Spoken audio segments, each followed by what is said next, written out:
Welcome to the Playing with Power podcast, the podcast where we talk about all things CEDH, EDH, and Magic the Gathering. I'm your host, Cal. And I am your host, Alex. And today, we're going to be talking about transitioning from High Power EDH to CEDH. While they're similar in many different ways, people can be surprised by how different these ways of playing the game can be. Now, before we go any farther, I wanted to talk about our sponsors. They are TCG Player, Dragon Shield, and Patreon. If you're looking to get cards and you're not going to your local game store, give TCG Player a try for the best prices on the internet. When you receive them, make sure to protect them with Dragon Shield accessories, just like Playing with Power does with our own personal collections. After that, take those cards for a spin during our webcam leagues, tournaments, and Patreon days over on our Patreon and Discord. You get all kinds of benefits for your direct support for our content. Check out the descriptions for links to everything mentioned today. And today's Patreon shout-out is Benjamin Shiner. Woo! Boom, boom, boom. Thank you so much, Ben, for supporting us on Patreon. Yeah, thank you so much. We appreciate your support so much.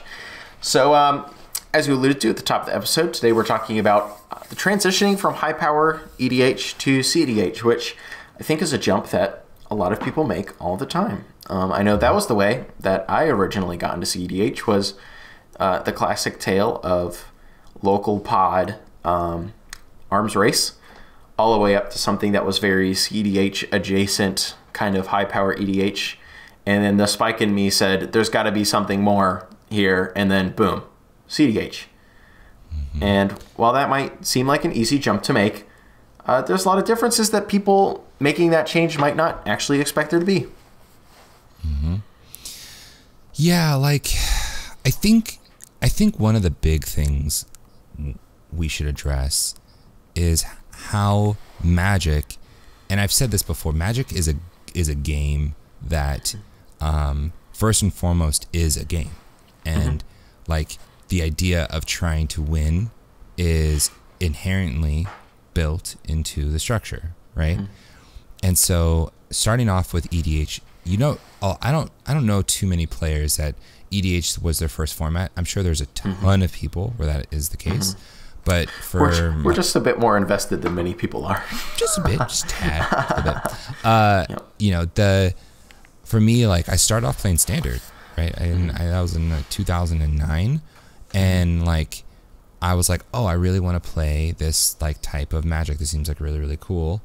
And it was something that I was like, oh, this is really fun. Like, I really, really like it. And Standard was where I was. And you know, the thing about Standard is that rotating block. It just it hurts your heart. Yep. And especially when you're a teenager with no money. Yeah. Like I remember hearing about like Draft Chaff or whatever, where you know all the cards people don't want. I would pick those up and make decks out of it. Like, give me your elves. I want your Lanoirs. Come on, bring them to me, buddy. And like taking like when you're, you know, the entire block that you started with has rotated out, right? And you're like, what do I do now? And at that time there wasn't modern, there was like extended, I think was the format. And there was Legacy, but I didn't want to play Legacy because Legacy had like Underground Seas and stuff, and I couldn't hang with that.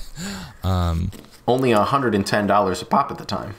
Only $110 a pop for an Underground Sea. Wow! Oh my gosh! Yeah, still broke. I still didn't have money. Exactly. And so I didn't want to play this stuff. And so now thinking about that and having that like in my mind, okay, I still want to play a fun game. And I ended up taking a break from Magic for a bit, but then I came back and my friends were playing EDH, and it was just, oh, this is fun, right? And then you like slowly start like finding the thing, like, oh, I really like how this works, and I want to make that effect happen more consistently. I want that thing to happen more. And you start powering up your deck unintentionally, right? Like you trade in maybe an Elvish Mystic for a Birds of Paradise. Like, okay, now I can make any color. Great, right?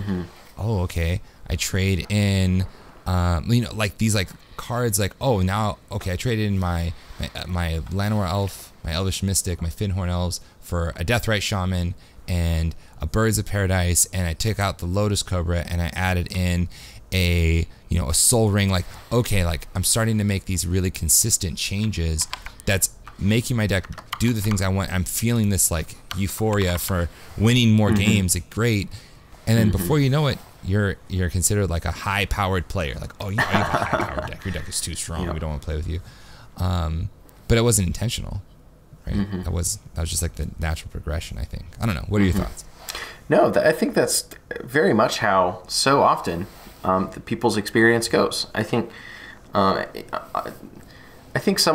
heard someone say the other day, I think it was the author Brandon Sanderson, actually, who plays Magic the Gathering, said in a Q&A the other day that one of the things with Commander and one of the things with Magic is that things are broken in a very localized fashion, in that decks can be really broken in Standard, but that card doesn't do anything outside of Standard, or cards can be really broken in the specific context of Commander, because they come out and they're really strong, but also things are never going to get broken as they were in 1993.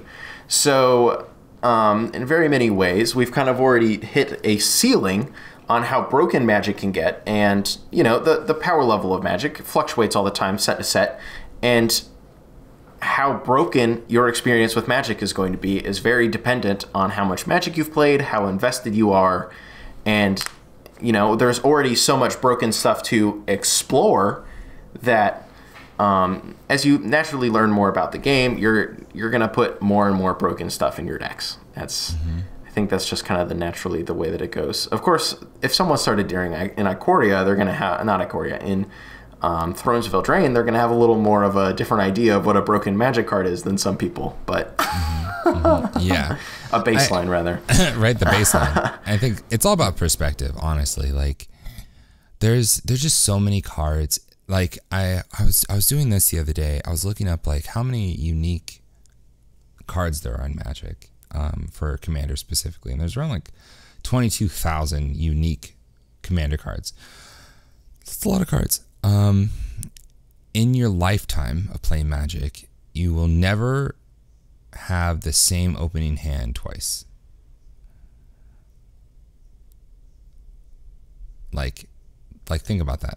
Like the permutations of the cards that you have in your hand. It's very the chances of you having that. And to me, that speaks like volumes in terms of like deck building. Like what you put in your deck and what you're trying to do with your deck is very, very specific. Now, when I think about, playing high-powered, right, and some of the differences that people make, and in when they're building their decks, I think about like when you're looking to make the most competitive deck you ever could make, you really focus on boring combos, like super, super boring combos. I think high power is really fun because you can put the fun stuff that's like fringy, but still really, really fun. You don't have to focus on. I'm gonna play this Felidar retreat, and it's gonna beat my friends. Yes. Yeah. Like this. Like there's so many cards that you can run in high power that are just that get away because like not everyone's really focused on like literally min-maxing every card slot in the deck. And like there's an argument for like, is that even like a good approach? But that's so funny. But like, okay, so like if we were to talk about some of the most hard choices in making a high powered deck, I think for me it would be like the land base. The mana base in high power decks usually don't see dual lands, like true dual lands. And you are making sacrifices to include those lands. At least you used to have to make sacrifices. Now there's been enough cards that have been printed that you could probably play any deck. I think the only exception might be white-red. That like you don't really have to like really get those duels. You can make do with a lot of things. The printing of Yavimaya Cradle of Growth, I think that did a lot. And like in Simic, you don't need Tropical Island. There's like so many cards that are like Tropical Island, that in a budget you can make do. And I think that's where I wanted to go, is budget in my mind, is like a big reason why people stay in high powered and don't transition into competitive, because the most competitive cards tend to be very, very expensive. And so like I think that plays a factor. That was a factor for me. We're talking about being like not having very much money starting playing standard, right? Imagine someone telling, like if someone told me to pay $30 for a card, I was like, are you out of your mind? Yeah. No, absolutely not. No. You paid $100 for this card? You wouldn't pay $1,000? No. Listen, that's rent. I'd rather live somewhere than have a card. You know what I mean? Like, no, absolutely not. And for those of you who are starting to play Magic now,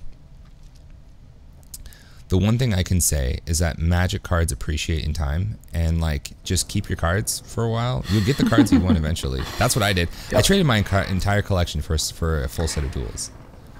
Like I was like, yes, I want a Grim Monolith and some duels, and I'm gonna start over again. But now I have these cards, and like I was never gonna buy these cards because these cards were just literally too expensive at the time. Yep. Now I feel like they're unachievable. Yeah, unachievably expensive. Yeah, exactly. Like I own 2 duels, and I've been playing Magic for almost a decade. I own 2 duels. Granted, I've been playing Magic for a decade, and I'm only 24. Like I just got expendable income for the first time this year, right? And and I own 2 duels, and I got pretty good deals on both of them. So it's like. Those are probably the only 2 duels I'm ever gonna own. Yeah, seriously. Like that's like it's tough. I don't know. What are some of your thoughts? But yeah, so yeah, I think the transition to CEDH in that way can definitely be held back a little bit by budgetary concerns and all that kind of stuff. And it is pretty comfortable to sit at high power. But you know, eventually people do make that jump, and then. Especially if they've been playing EDH for a while, they may run into a few things that are a little bit different than their arm racing, slowly powering up, consistent pod or store of people that they play with. And I would love to talk all about that right after this ad break. Looking to pick up some fun CEDH merch that also supports our channel? Check out our store. We have a variety of clothing designs and have more to come soon, like Playing with Power deck sleeves. If you want to play some Magic with us IRL, you're in luck. Members of Playing with Power will be attending both Marchesa, where we'll be playing in the CEDH main event, and Star City Games Indianapolis, where we'll be recording games for the channel all weekend. We can't wait to see ya. Alright, thank you so much for sitting through that ad break. That's what makes this kind of stuff possible. With Alex and I here at the Playing Power podcast talking about high-powered CEDH transition, what you need to know. So we talked a little bit about how people might actually get to the point where they're trying to make this transition. We talked a bit about why people might not make the transition, you know, those good old budgetary concerns. I'm sure we can talk about that later. So one of the very first things that might be a little bit different for you as you sit down to a CEDH table, being used to high-power EDH or similar, is a conversation that happens at the end of the game. You know, pre-game conversations, Rule 0, a real hot topic around EDH circles these days, and you know, my deck's a 7. I want to play this card that is banned. I would like to play these 2 legendary creatures as partners. Is that okay?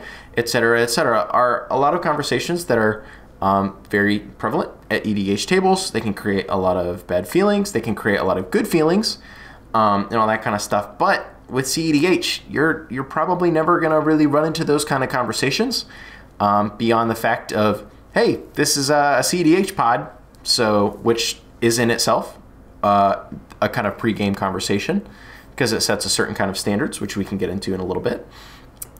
But so often you're never going to kind of have the hurt feelings of, well, I only brought this mill deck, but no one else wants to play Man's Mill because it's a little bit of a field of bad strategy.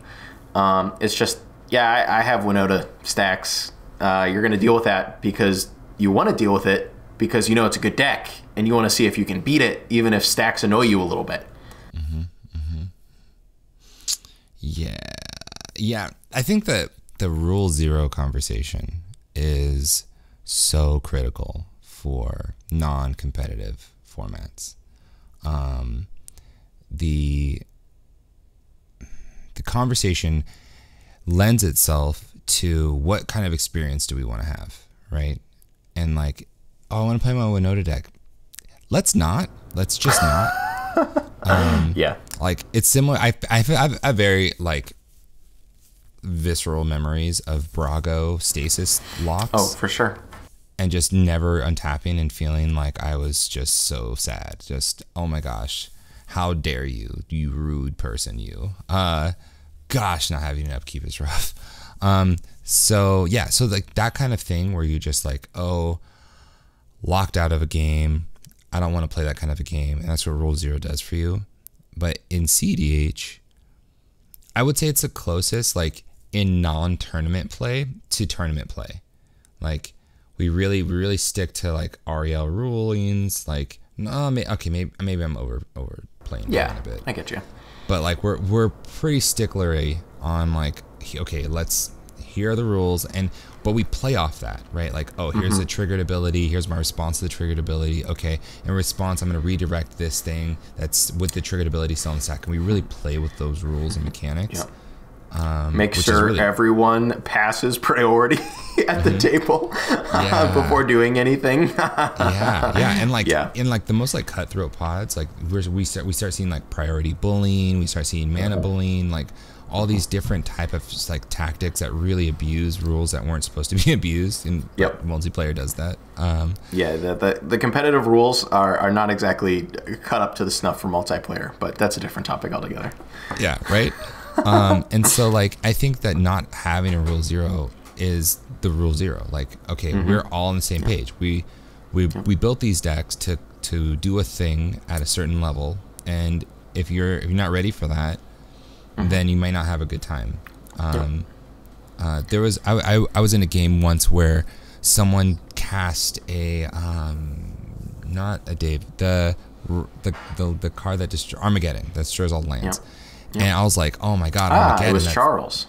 Oh, probably. I don't know. But I was like so sad because I didn't have a response to this. But the other two players, they were like, okay, they let it resolve, but they had responses that allowed them to keep their stuff. And I think that that kind of thing only happens, I feel, in CEDH, where everyone has a response to a normally very destructive spell and are able to play through it. And you can kind of tell like the decks that aren't prepared in that stage at that level, that like, okay, maybe this deck isn't quite where we need it to be, and that could be really, really tough. But having that non-Rule Zero conversation is the Rule Zero, essentially. Yeah, and in that non-Rule Zero conversation, we do bring along kind of a certain set of expectations, just riding along the same path that you are going down there.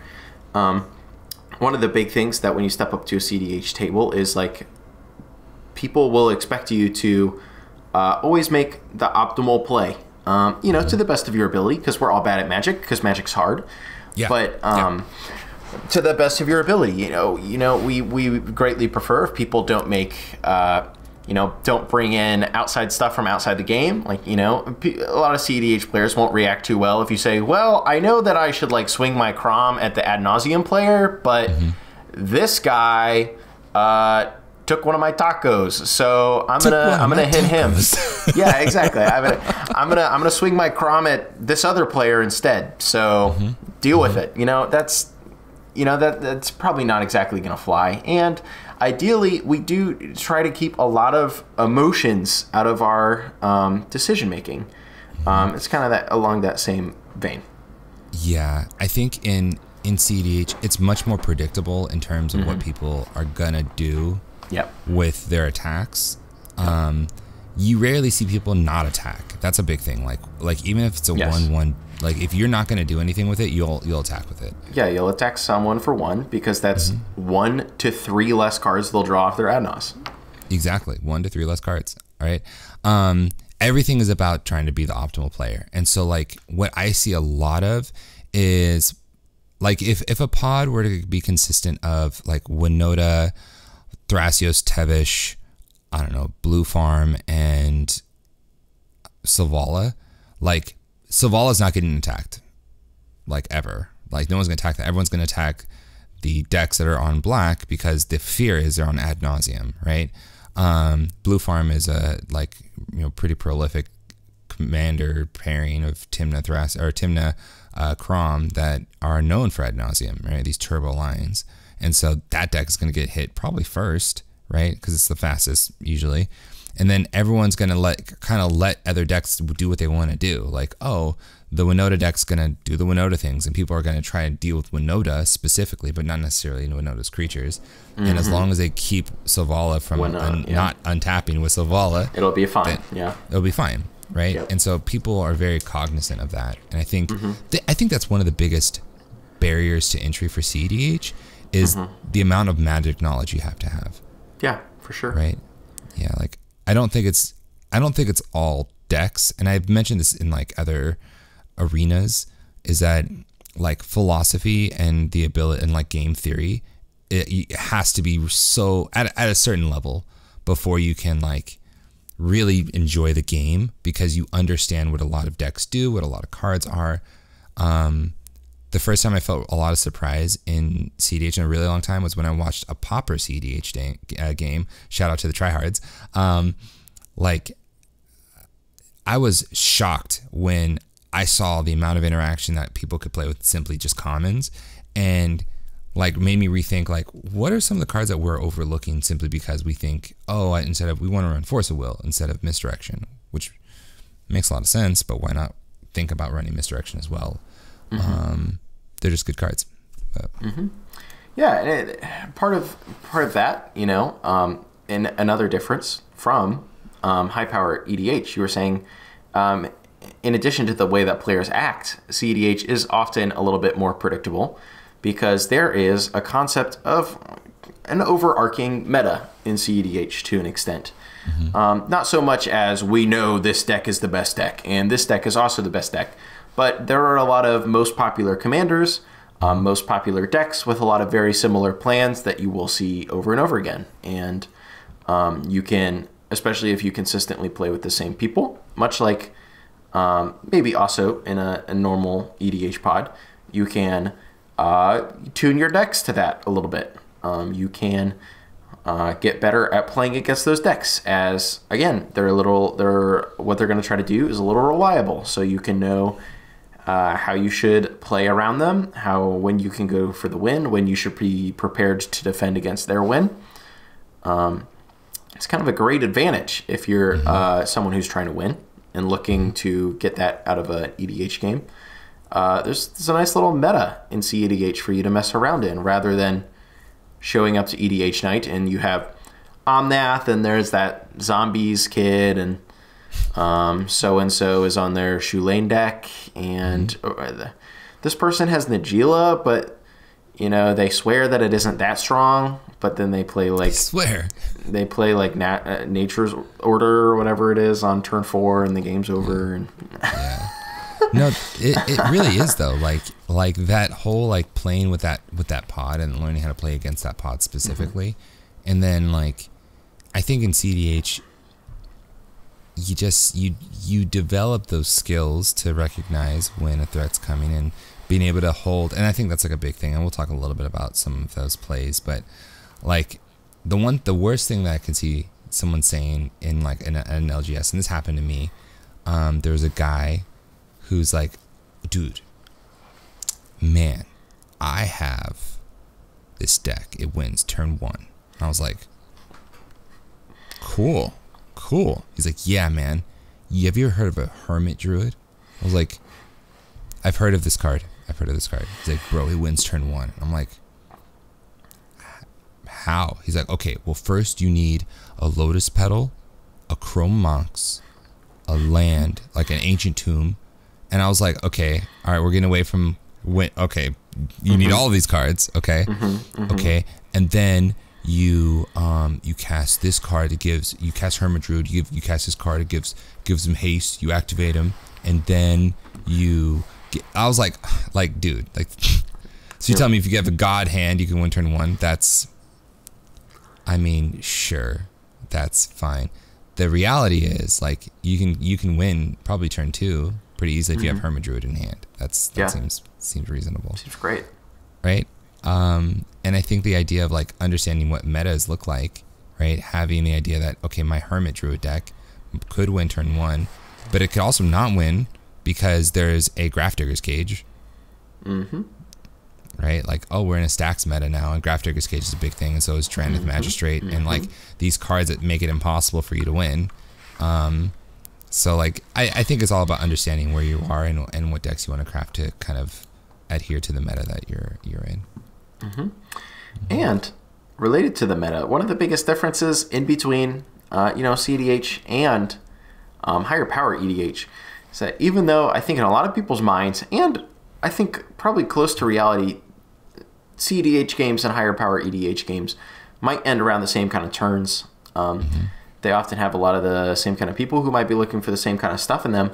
But interestingly enough, a lot of the deck building sensibilities are almost entirely different in a lot of different ways. I think one of the biggest ones is land ramp versus artifact ramp. The premium of EDH games is so often lands. You need your mana to consistently do really cool stuff. Spend 1 to 3 turns setting up, casting those rampant growths, casting those mana dorks, casting those whatever terrible white spell is out there that lets you get a plains onto the battlefield tapped if someone else has more lands than you. All that kind of good stuff. And that's where a lot of the focus is in higher power EDH, especially because, going back to what we were talking about a little bit before, compared to premium artifact ramp, which is definitely the choice of CEDH decks everywhere, it's cheaper. Rampant Growth is a heck of a lot cheaper card than Chrome Mox. But if you go over to the CEDH sensibility, definitely looking for artifacts 98% of the time. Why? Because we can cast them all on turn 1 and still do something. Mana Crypt is the scourge of many a high power EDH table for a reason, and it's simply one of the best cards you can play in CEDH, right? Yeah, it's in like 99% of decks. And like there's like the idea, right? I think Rampant Growth, Harrow, like Cultivate, I think these are great cards, like super good cards. Like Cultivate specifically, I think is a card that is really, really good. The idea of putting a card on the battlefield and then putting a card to hand seems really good to me. The difference is speed. You mentioned something I think that was crucial, is that like Mana Crypt is really, really good.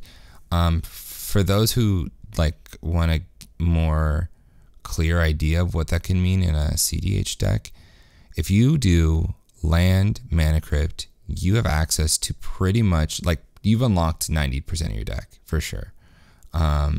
This is a turn 1 Rhystic Study. This is a turn 1 Wheel of Fortune. This is a turn 1 Jessica's Will. This is a turn, like, these are turn 1 commanders. These are really, really effective cards that allow you to do something really, really amazing. Something that is like really possible with just Mana Crypt in a land, that is probably something that you'd see a lot, is like turn 1 land Mana Crypt into Cabal Ritual, cast, I don't know, Dark Ritual, have enough mana to cast Ad Nauseam, win with mana still floating. Like, it's ridiculous. It's like so ridiculous, and you just simply cannot do that with land ramp at this time. And related, with less land ramp and more artifact ramp, a lot of CEDH decks therefore have a lot more slots, because they're not running those ramp spells, and they're probably also running like 6 to 12 less lands, which gives you a lot more space for a lot more powerful spells, and a lot more of those no hold barred kind of win con. No one is ever gonna rule zero you out of not rule zero, no one is gonna ask you to not play mass land destruction in a CEDH game. So if Armageddon is your kind of thing, then you can probably win in a CEDH game with that. Please just kill me. Like, within a turn cycle after you play Armageddon. Please be able to generate value off of you doing it, because I will be bored and I'll let you know. But yeah, seriously, please kill me, please. Just please kill me. Let's just move to the next game. But hey, you did it. The real way to get a CEDH player to want to not be alive is simply make the game last way too long. Like, hey, Hull Breachers banned, baby. Hull Breachers banned. Listen, okay, like high power days, right? Okay, so my first like CEDH deck was Savala.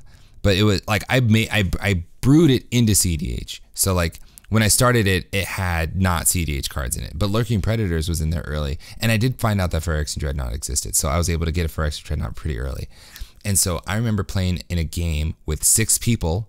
Shout out to Team Tapsack. That was the group of people I played with. Oh God, they're amazing folks. Okay, so we play this 6-man pod, right? Full table over in Santa Barbara, right? And we'd be all like chilling at Zoto's. It's a bowling alley. And we'd be playing this like Magic, and like I remember turn 1 was for me was like Land Dork pass, turn 2 Land Savala pass, turn 3 Land cast Phyrexian Dreadnought. Everyone not really knowing what it was. I was like, oh yeah, it's a 1-drop, it's a 12-tail, but I have to sacrifice it immediately. And they're like, okay, that's fine, right? Response right? to its sacrificing itself. Right. And so I make 12 mana, and they're like, wait, what? And I was like, yeah, Savala makes power. And they're like, okay, so you have 12 mana, and everyone else is like tapped out because they've done their land ramp, right? Yep. And I was like, Lurking Predators in a 6-man pod is wild. Like, holy smokes. Did I get so many Eldrazi after this? It was a problem. And I just remember my people being like, Alex, what are you doing, man? Like, get out of here. But you know, that's the difference. That's what you see. It's like, oh man, like the cards that you're putting in your deck start making them just faster. And this artifact ramp, the ability to ramp is so good. Having a low land count though is so easy to do. So easy to do. I always think of Bunny's list with Ikra Roger. Yeah. Runs 24 lands. 23? Yeah. 24 lands. I think it's always going a little lower. It's always like skimming on the like getting closer and closer to 20. Yep. Like it has like, you know, 2016 standard land base. And so like that is, but like the deck is like blistering fast. It's so fast. And we talked about like the difference between red and green earlier, and how like green has like creature tutors. It utilizes those tutors so effectively. The most effective creature tutor deck I've ever seen. Yeah, shout out to Bunny. Super good deck. Yeah, and what about you? Like so we have these different cards, right? These different ramp spells, these no holds bar win cons. What are some win cons you think that are just prevalent? I'll say prevalent. Win cons that are prevalent. Obviously, everyone's favorite, Thassa's Oracle. How dare you? How dare you say that? How dare you? Thassa's Oracle has been cast a few times in CEDH pods, particularly in combination with the cards Tainted Pact or Demonic Consultation, which will just immediately let you exile your entire library in response to Thassa's Oracle entering the battlefield, therefore enabling you to easily win the game in a very... with your opponents having a very narrow window of opportunity to interact with it in a meaningful way to stop you from winning the game. Beyond that, there's a lot more really weird ones. Some real classic, a real classic, not as popular anymore, is Isochron Scepter with Dramatic Reversal imprinted upon it, allowing you to create infinite mana, and then from there winning the game. A lot of Isochron Scepter decks have Thrasios in the command zone exactly for that reason, because that is an easy outlet to draw your entire deck with your infinite mana. Beyond that, become more and more weird. There are infinite dockside loops. There is Malcolm plus Glinthorn Buccaneer to ping out the entire table and kill them. That's specific to like 2 decks. But Like Emil the Blessed sell, loops. Yeah, Emil with Dockside. Hey. There's also like grinding station. Yep. Milling out all your opponents. Yeah, there's a ton of. There's like arbitrarily high storm count off of Underworld Breach into brain freezing away your opponent's libraries. Another one. Yeah. Yep. Thassa's Oracle. I think Thassa's Oracle really, really shifted the meta forever. The idea of having a creature that just needs to enter the battlefield. Like, it doesn't need to do anything else. Just enter the battlefield, get the trigger on the stack, call it a day.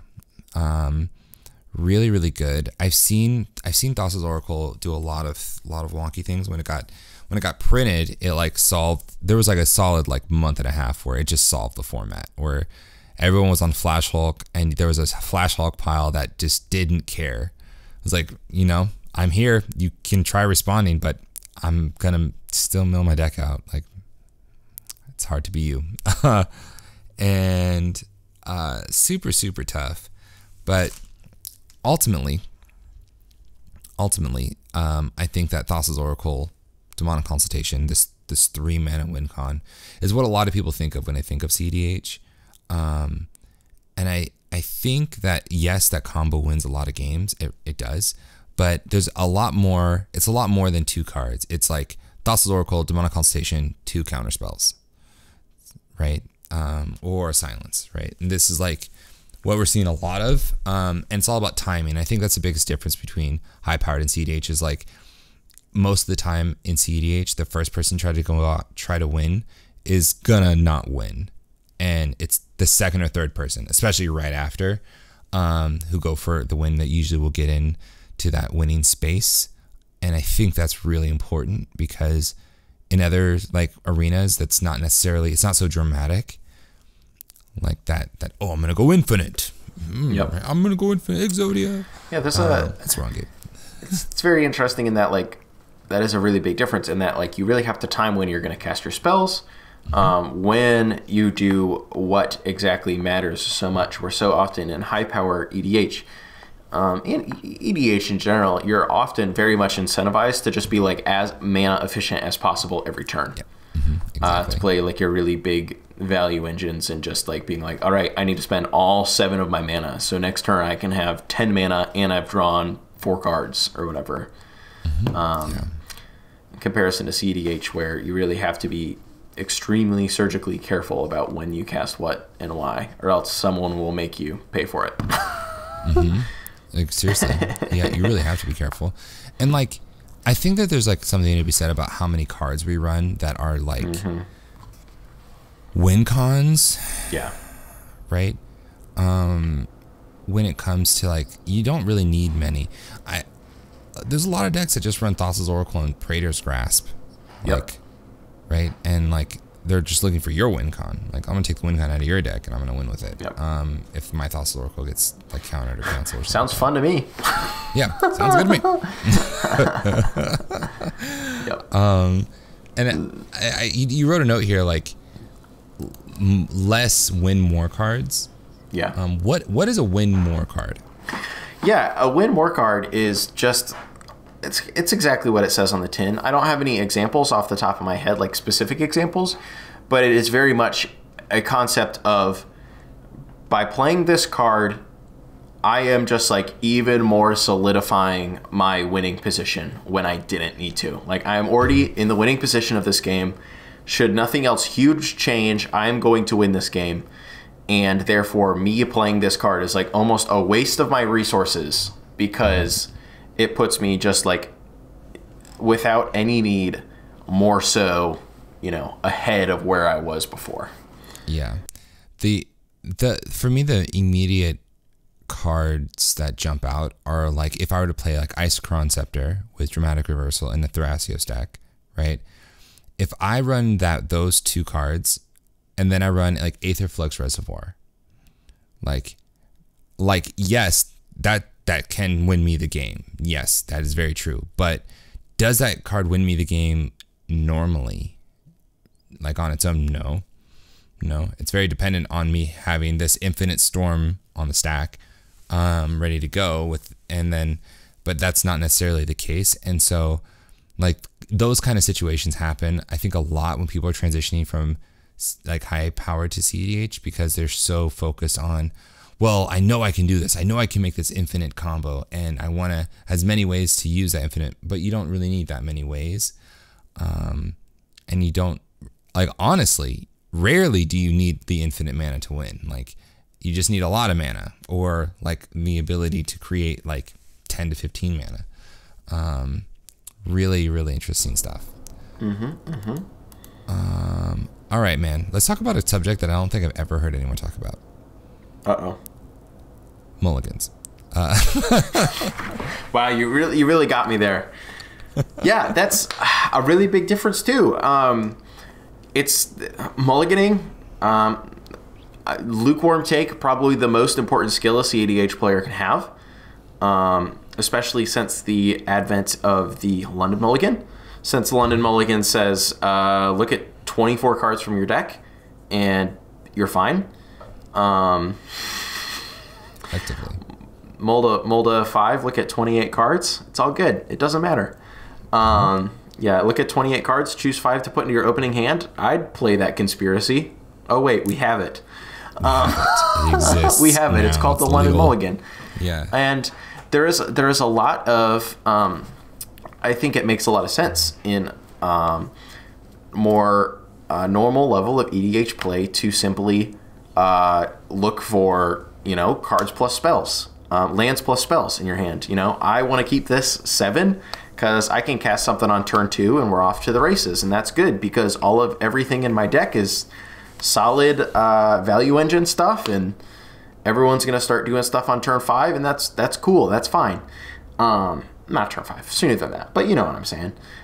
Where in CEDH, you have to very quickly learn to very quickly sculpt hands that are very meaningful, especially when the London Mulligan is so forgiving, especially when the rules or Commander are so forgiving and say, rather, the rules of Magic are so forgiving and say, you're playing a multiplayer format, you get a free mulligan.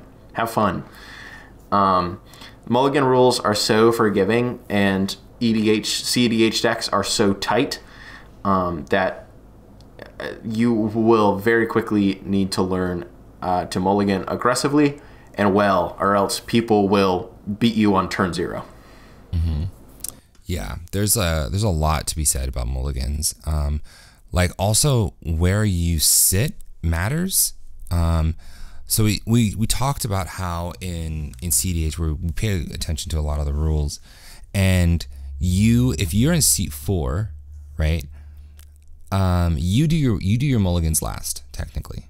That would be like the last thing you do, right? So player in seat 1 does their mulligans, player in seat 2 does their mulligans, player in seat 3 does their mulligans, and it doesn't all happen at the same time. And like, you can glean a lot of information, like, oh, okay, player 1 has 5 cards, player 2 has 6 cards, player 3 has 4 cards, and I have a 7-card hand that is okay. It's not excellent, but it's okay. I can get there.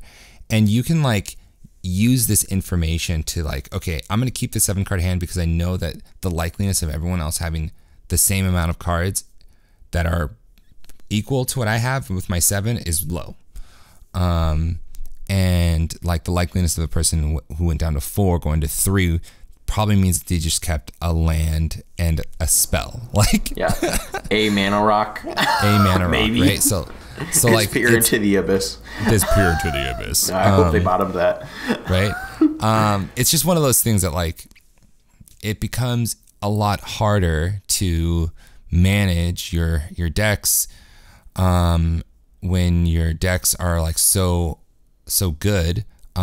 You think, oh, this hand is so awesome, but it could be way better. So you have to just be aggressive and get a hand that not only does stuff, but maybe puts you into a winning position turn 1 or turn 2. Yeah, exactly. And we're running a little low on time here, so let's just skip ahead to another one of everyone's a topic that no one has actually ever talked about before, which is, again, a really big difference in some communities that are out there. But overall, the CEDH community is pretty dang friendly to proxies or playtest cards being used in our format. The classic the classic adage is CEDH players are interested in playing against the player, not the player's wallet.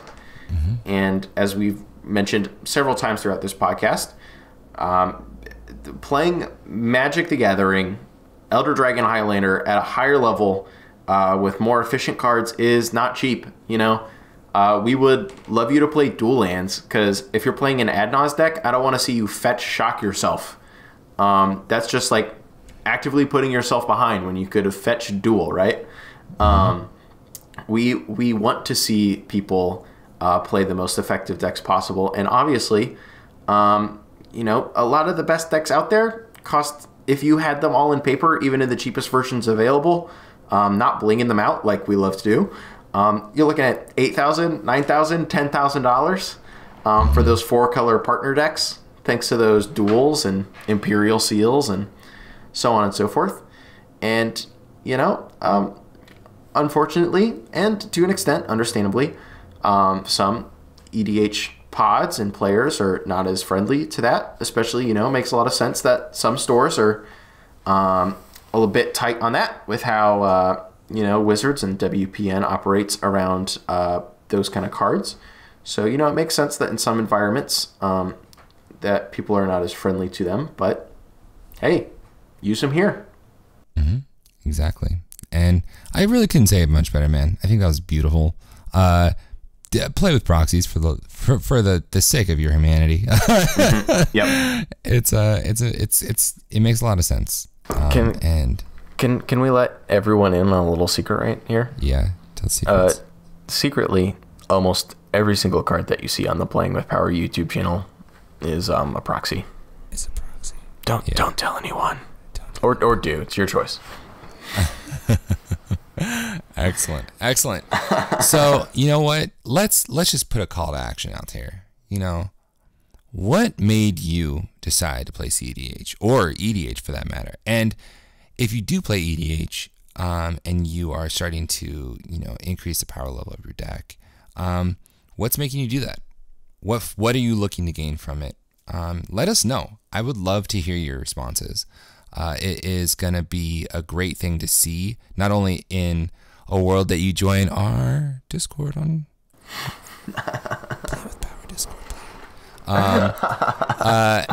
but like also just, I don't know, in any form that we can see this, anything like what really got you into playing CEDH, I think that would be something that we would appreciate greatly.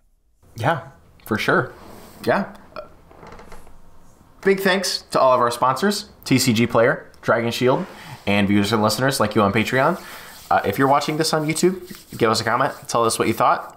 Answer Alex's question. You know, how did you get into CEDH, EDH? What's going on in your pods? Where's the power level going? Like this video. Subscribe if you're already not a subscriber. If you're listening to us through Spotify, Apple Podcasts, or your favorite podcast aggregator, be sure to give us a review. You'd be surprised how much that helps other people who are interested in EDH and CEDH find our podcast. You can also find Playing with Power in general on Twitter, Instagram, TikTok, Facebook, obviously YouTube. Gameplay videos 3 times a week. Woo woo! All links are in the description below. And, well, Alex, do you have anything else to say? Nah, I don't. That wraps it up for us today. Yeah. That's it. That wraps it up for this episode of the podcast. Tune in next time when we talk more about our favorite format and our favorite game, Magic the Gathering. Thank you so much for watching and listening, and we will see you next time.